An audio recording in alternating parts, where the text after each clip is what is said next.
اور پھر اس حدیث کی صحیح مسلم کی تشریح کرتے ہوئے امام ابو زکریا یحییٰ بن شرف النووی رحمۃ اللہ علیہ جو کہ صحیح مسلم کے شارح ہیں 676 ہجری میں فوت ہوئے، وہ فرماتے فرعینہ تانی بہل مختار ابن ابی عبید الثقفی، اور فرماتے ہیں کہ اس کے بہت سارے جھوٹ ہیں، اور ومن اقبحہ ادعا ان جبریل صلی اللہ علیہ وسلم یاتی، اور اس کا کبھی ترین یہ دعویٰ تھا کہ جناب جبریل علیہ السلام اس کے پاس آتے تھے۔ واتفق العلماء علی ان المراد بالکذاب هنا المختار بن ابی عبید، علماء کا اس بات پر اتفاق ہے کہ اس حدیث میں جس کذاب کا ذکر ہے وہ مختار بن ابی عبید الثقفی ہے۔ علماء اہل سنت نے واضح کر دی، امام ابن حجر اسقلانی رحمۃ اللہ علیہ نے بھی فتح الباری شرح صحیح بخاری میں واضح لکھا کہ مختار ثقفی نے نبوت کا دعویٰ کیا، امام نووی رحمۃ اللہ لکھتے ہیں کہ مختار ثقفی نے نبوت کا دعویٰ کیا، اور اس کے ساتھ ساتھ اور بڑے اجلہ محدثین اور عامہ کے حوالات موجود ہیں۔ یہ امام ابن حبان کی کتاب الثقات ہے۔ امام ابن حبان نے کتاب الثقات میں جب مختار ثقفی کا تذکرہ کیا تو اس میں لکھا المختار بن ابی عبید المتنبی بالعراق، مختار بن ابی عبید ثقفی جو کہ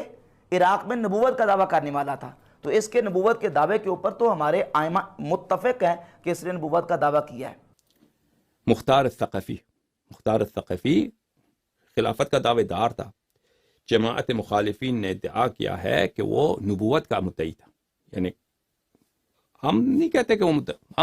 ہمارے نزدیک جو ہے مختار شیعہ نہیں تھا، اس نے کام بڑے اچھے کیے ہیں،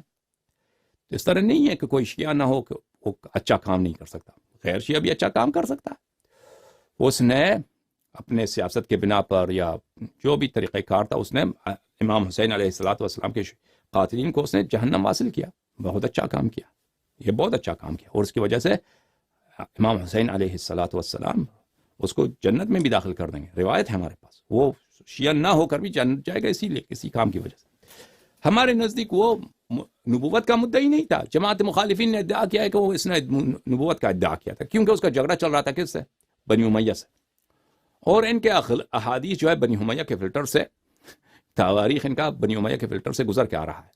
تو اس زمانے میں جتنے روات تھے وہ یا تو قاضی ہوتے تھے یا امام جمعہ ہوتے تھے، دربار سے ان کو وظیفے ملتے تھے، تو وہ دربار کو راضی رکھنے کے لیے فتوے دیتے تھے، احادیث بھی بناتے تھے۔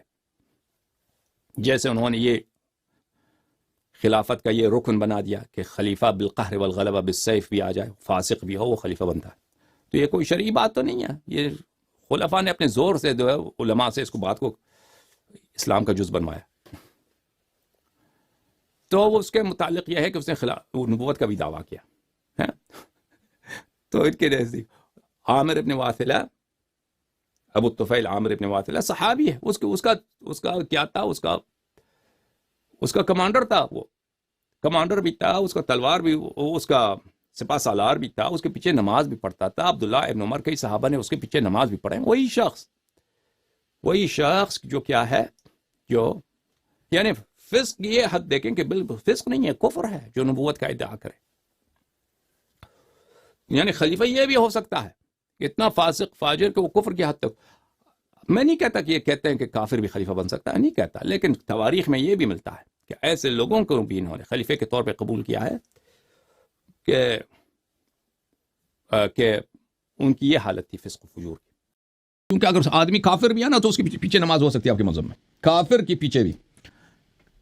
اچھا، میں آپ کی خدمت میں عرض کروں کہ اسلام کے متعلق جہاں تک تعلق ہے کہ آپ کہیں گے کہ کافر کے پیچھے نماز کیسے ہو سکتی ہے، تو آپ کے علماء نے خود کہا ہے، میں وہ بھی آپ کو دکھا دوں۔ یہ کتاب الفصل فی الملل والاحواء والنحل، الجزء الخامس، چاپ دار الجیل، ابن حزم ظاہری، بہت مشہور عالم ہے آپ کا۔ یہاں پر وذهبت الصحابہ، صفحہ نمبر ہے بلی، الکلام فی صلاۃ خلف الفاسق، فاسق کے پیچھے نماز پڑھنا جائز ہے۔ یہاں پر ہے کہ وَأَمَّا الْمُخْتَارُ كَانَ مُتَّهَمًا فِي دِينِ مَظْنُونًا بِهِ الْكُفْرُ، مختار جو ہے اس کا دین ہی نہیں تھا اور لوگ کہتے تھے کافر ہو چکا ہے۔ اچھا، اور صحابہ جو تھے، فما تأخر قط أحد من الصحابة الذين أدركوا المختار بل